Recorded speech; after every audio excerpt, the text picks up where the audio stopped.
my idea of why as a tutor and really the why I tutor the way that I do is founded by what I saw when I was being tutored, which is really great experience for me.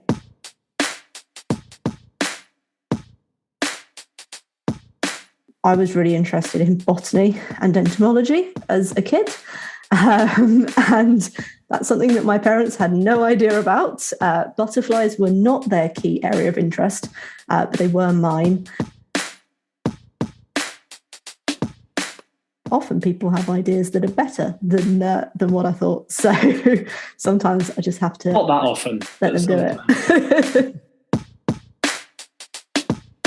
If your child's quite advanced in things like math or English, you don't really want to go around going, oh, my child knows the times tables and they're in reception.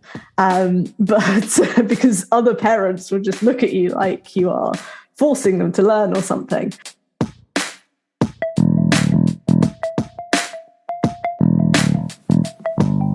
Hello and welcome to the Qualified Tutor podcast, the podcast that brings you the latest in the world of tutoring, edtech and education, and hopefully inspires in you the big change that each and every one of us is capable of.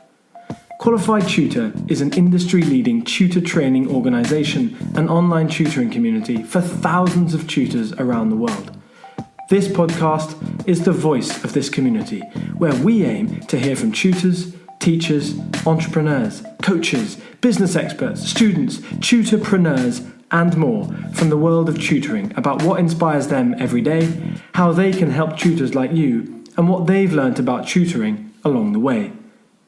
The question is, what will you learn today? Hello and welcome to the next episode of the Qualified Tutor podcast. We're getting ever closer to that pinnacle number of 100 podcast episodes. This week, we're at episode number 96 with a wonderful tutor and business leader called Jemma Zoe Smith. Welcome, Jemma, to the podcast. Thank you very much for having me. It's an absolute pleasure. I'm sorry we couldn't have you on for the 100th episode. If we just waited 4 more episodes, we could have brought you on, but we'll certainly bring you back, maybe for the 200th or for another celebratory episode number, because we have been meaning to speak to you on this podcast, Jemma, for quite some time, and we've got a wonderful backlog of guests, and I'm very, very happy that we've got to this conversation today, just 2 weeks before the Love Tutoring Festival. Now, just before we get onto the festival, of course, let me introduce you, Jemma, so that our listeners here know a little bit about you before you dive in. So Jemma is both the founder of the Education Hotel, which is a boutique tuition agency that supports families around the world, and also an education consultant who helps pupils of all ages and levels achieve very highly. Now, through this, Jemma has worked in, here we go, London, Dubai, Wyoming, Hawaii, New Mexico, Prague, Cannes, and I dare to say a lot more places. So quite the roll call there, really, from Jemma. Now, at the upcoming Love Tutoring Festival 2 that I just alluded to, Jemma will be delivering a keynote on the Monday, which is the 24th of January at 2 p.m. GMT on high learning potential, HLP. I'm sure you'll be hearing more about that in just a second, and gifted and talented students and how we can understand them best. But first, Jemma, our opening question: what is your why as a tutor? Okay, so I had a little bit of time. I had to think about this, and I think there is one big thing that drives me when I'm teaching, and that is to help my students to be the best. And the best is kind of a very generic term, but what I mean is not anyone else's idea of best, but what that student particularly wants to achieve. So we've had students come to the Education Hotel for whom the best means scoring particularly highly on an entrance exam. And then we have those who want to improve their confidence or who want to move up a set. But I suppose that's my why I kind of tutor and what I like to see from a student. And that really comes, I suppose, from my background. I'm come from a not an academic background. So both my parents, my dad's a builder, my mum's a cleaner, and they left school at 14 and 16. So it's not the same education as I've been able to have. But when they had me, they knew that that they wanted me to do the best that I could academically. And when they couldn't support that themselves at home, they invested by getting tutors. So my idea of why as a tutor and really the why I tutor the way that I do is founded by what I saw when I was being tutored, which is really great experience for me.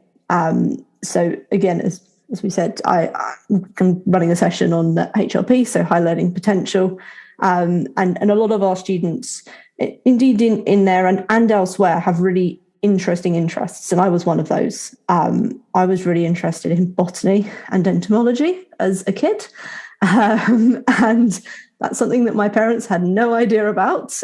Butterflies were not their key area of interest, but they were mine. And so really being able to delve into a student's interest and a student's motivations and help them to be the best and really the best of what they want to be. So if that is, I would like to write a book on this, or I would like to get to this university, it really doesn't matter, I suppose, what the end goal. It's about having the student be able to go back, look back at the work that they've done and say, I didn't think I could do this, but I've worked at it and now I can do it. And look at that. Isn't that great? Because I have managed to get to prove that I could do what I wanted to do. And yeah, I think that's because that drove me. Yeah, so that's always been your why. If I'd asked you this, you've been on this podcast 10 years ago, it would have been the same answer. It would have always been the same, yeah. And it really has been founded by tutors that I had. So they were really ambitious, but realistic as well. And they helped me to realise, like for my undergrad, I went to Oxford. I hadn't considered really university until I'd finished my GCSEs. My parents obviously had no background in it. That came from a tutor. That came from a tutor saying, you know what, let's go and see Cambridge, because Cambridge was nearest to where I lived. And let's go and look at what it could look like. And that's something that really encouraged me to push myself, because I saw it and I thought, I want to go somewhere like this. And so I'm going to really push for the grades and I'm going to push myself forwards. But if it wasn't for a tutor, I probably wouldn't have considered it. So yeah. And Jemma, this is a really interesting thread that you're pulling on. I hadn't even really considered what you're saying here before properly in my mind, but you've just helped me kind of figure that out. You are now that tutor. Yeah, it's great. And potentially so am I as a tutor. And so is every single other tutor up and down the country, across the world, can be that tutor that then leads the child onto, whatever they go on to, whatever success they have. How do you manage that? How do you interact with that idea? So I suppose there's responsibility, but it's also really interesting, because majority of the time I work with tweens and teens. So they are at that point where they're starting to make those decisions and they're starting to think about those decisions themselves.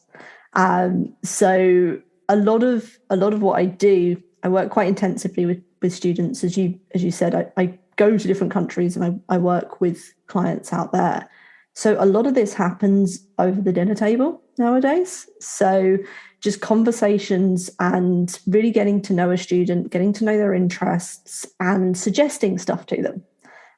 So over Christmas, I was in a not so glamorous place. I was in the UK, in a town in Winchester, and I had a student who I was staying with, who I was working with, and they're thinking about A-levels or IB, and one of the things that they were considering was philosophy. Now, philosophy is not my area. I studied biochemistry at university. I'm a science teacher. But I'd been watching a program, a Netflix kind of series. it's really fictional, called The Good Place. It's a kind of cheesy drama type thing, but it's got a lot of philosophy in it. And so I said to them, look, check it out. Give it a look and see, is it something that's interesting? And they dropped me a message a couple of days ago. Yeah, I've watched it, and actually, I can see the way that different philosophers see things, and it's that kind of conversation that I think I really enjoy, and probably why I'd say that I both tutor, but I also mentor, and that would be, I suppose, the way that I would see a tutor is not just an academic, not just looking at how do we be the best in an exam, but also how do we develop a student as a person.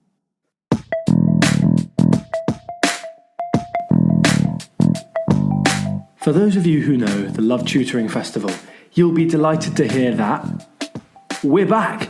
From Monday the 24th to Friday the 28th of January 2022, the Love Tutoring Festival will return, bigger and better than ever. For those of you who don't know what I'm talking about, you're in for a real treat.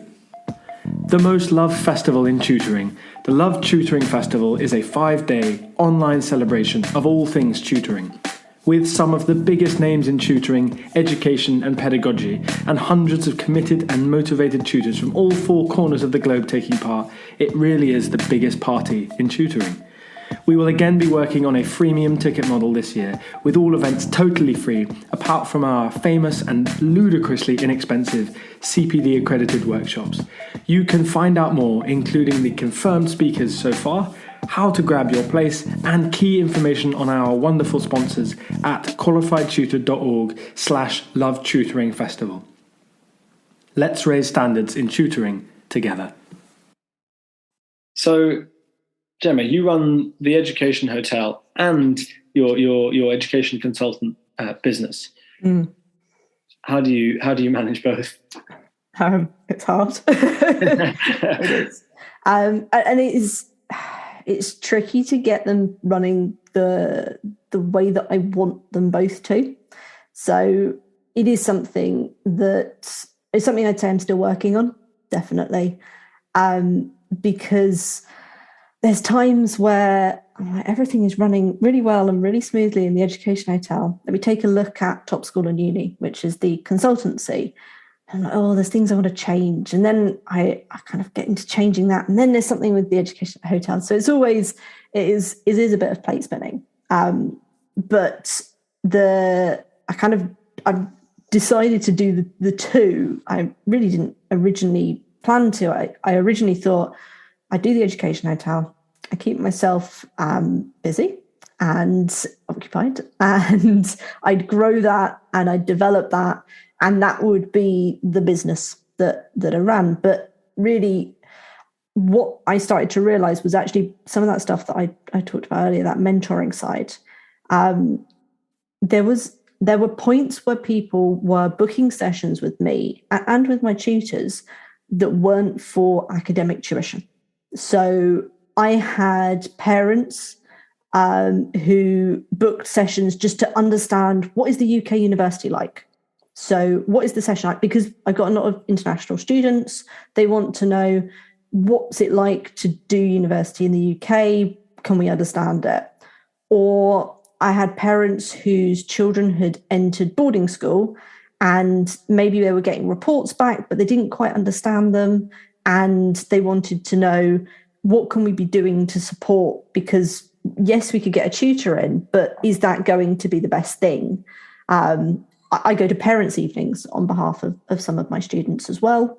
And then there was always parents and families who were looking at school entrance. So what school should we apply for? What's going to be the best fit for our child? And the same for university. What's going to be the best fit for our family, for our child, to make sure that they are developing their interests? So that's where School and Uni came in, because it's a very different model to tutoring. Tutoring it's kind of you are either exam based, or you're support based, or you are supporting a child throughout their journey, their educational journey. But this involves more, and there's kind of more conversational stuff to it. So that's where the Top School and Uni kind of had to come in. I felt like there wasn't a way that I could leave it. And I thought, well, it's something that I know parents need, and that support is needed. So let's start it up. But in terms of balancing it, it is hard, and it's something that I kind of have to keep going back to and tweaking. So what advice would you have for someone who's thinking of setting up two similar but certainly distinct education businesses? Something I'm not very good at, which is splitting your time. Right. So I have gotten a lot more this couple of years into time blocking, because I have to try and keep both businesses up and both working, and then delegate. And again, it's something that I'm learning to let go of. I have a VA who is based in the Philippines, and she looks after our social media and our newsletters. I have a VA, a client manager, who works in the UK. I have my partner who works with me. He does the website stuff, but I'm starting to give more stuff away, because ultimately someone's going to be better than I am at certain bits of it. Not everything, but there are definitely skills that I don't have that someone else does have.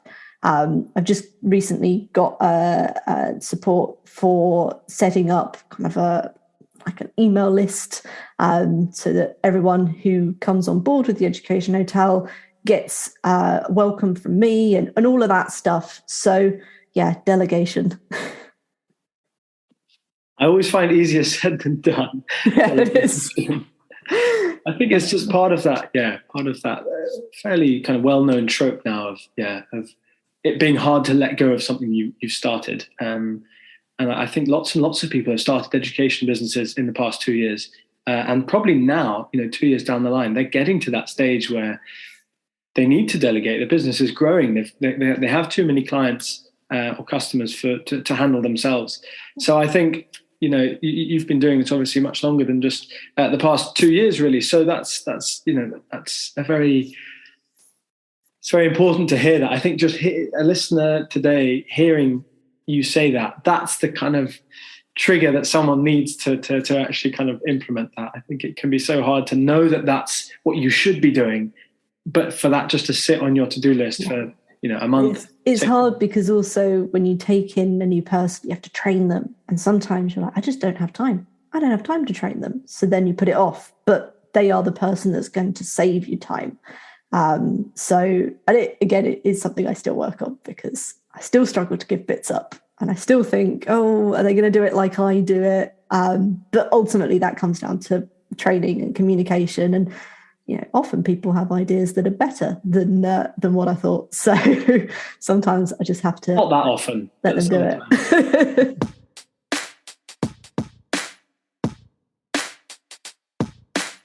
And now, just a quick word from sponsors of Day One at the Love Tutoring Festival: Special Educational Needs and Disabilities, Mental Health and Wellbeing. Remedy Tutors. We are Remedy Tutors, set up with the sole intention of providing skilled and engaging educators for looked after children, unaccompanied asylum-seeking children, those with special or additional learning needs and vulnerable groups.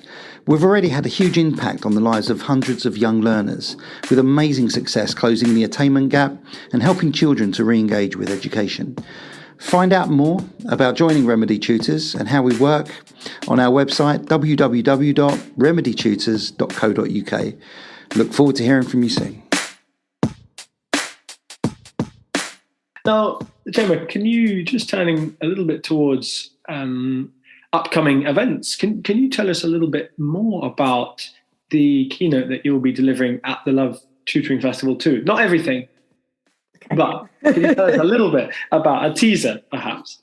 Okay, it's something I'm really looking forward to, because last year I listened into a couple of the talks, so to actually be able to speak about something is quite cool, and it's on the topic of high learning potential, which is something that is, I suppose, less known sometimes in the UK.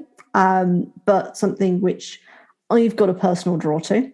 I at university was diagnosed as dyslexic, and at the same time told that I fitted into the high learning potential, high IQ gifted category. So I'm coming at it from a personal point, but also from now several years down the line. It took me a while to get round to rereading that report and re-understanding what it meant, and really getting to know the community and getting to know students who have HLP and really what that means.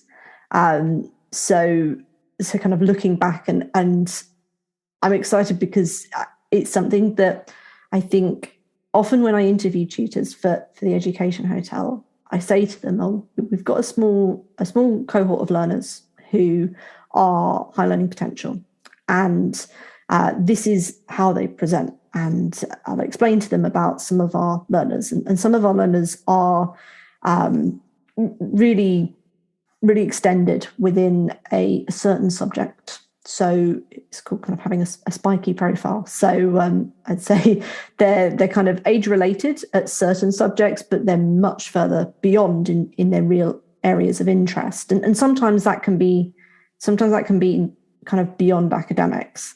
And I explain this to people, and sometimes we take on teachers and ex-teachers, and they're like, "I've had one of those in my class, and I just didn't know what to do because I gave them extension work and they'd finished, and then I was like, what do I do?"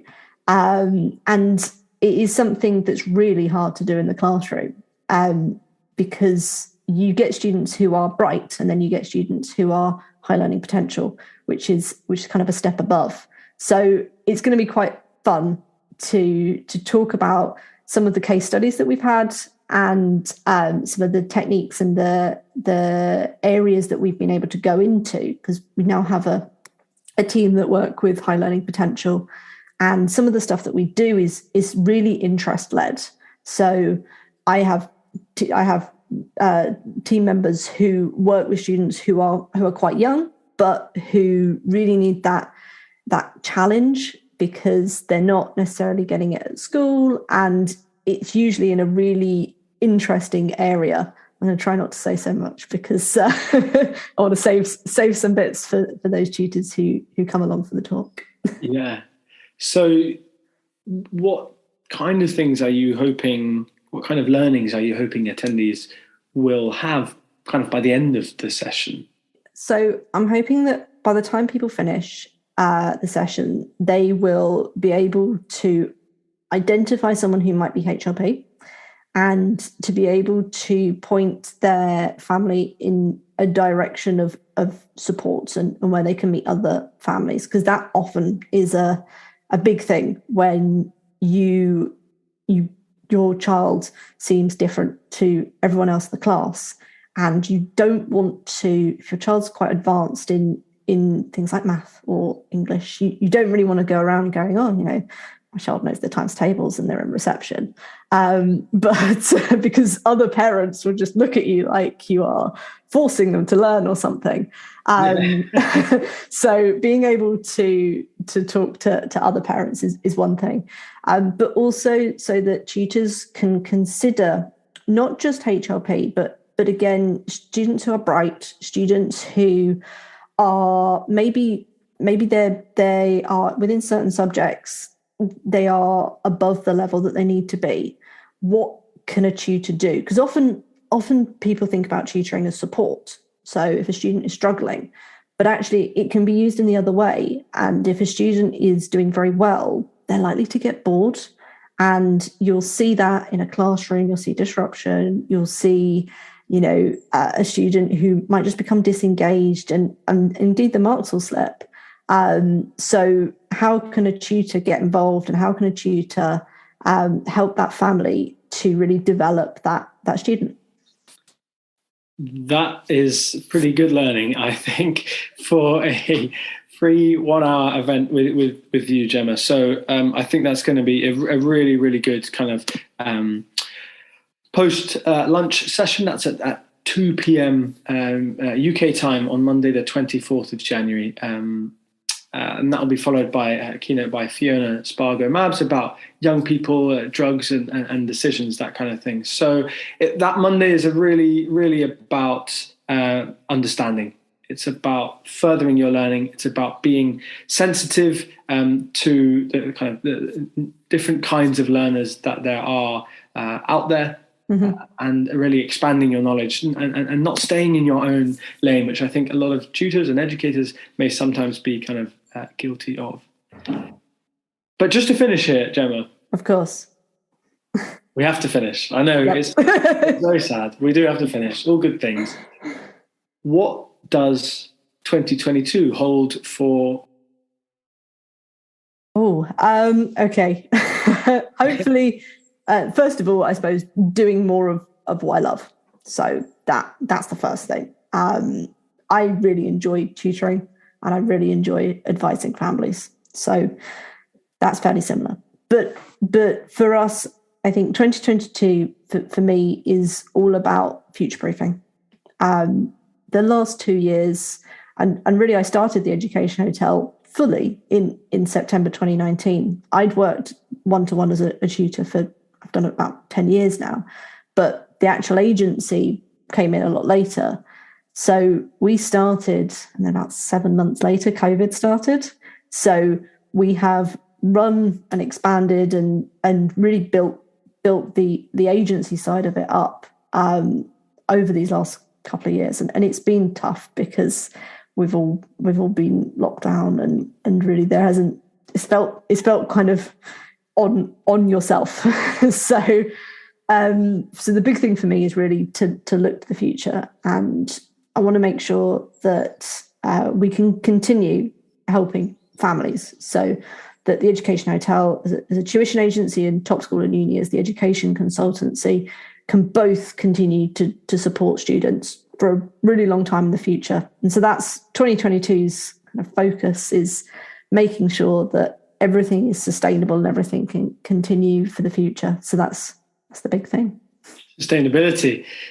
Perfect. I think that's going to be the word of 2022, if it isn't already. Jemma, thank you so much for giving up some of your time to speak to us.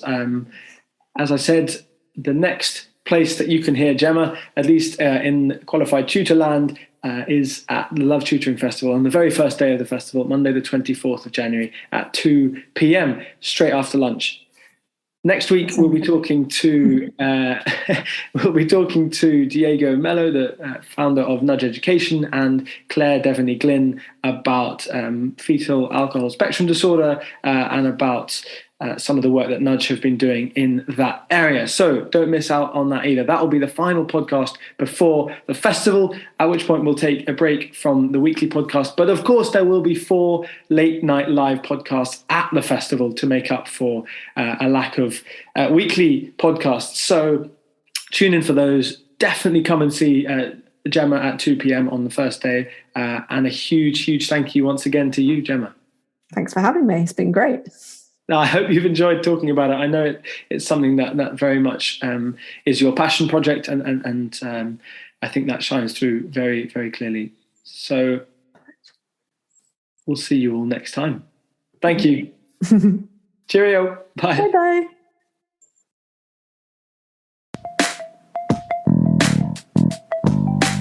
Thank you for listening to this episode of the Qualified Tutor Podcast.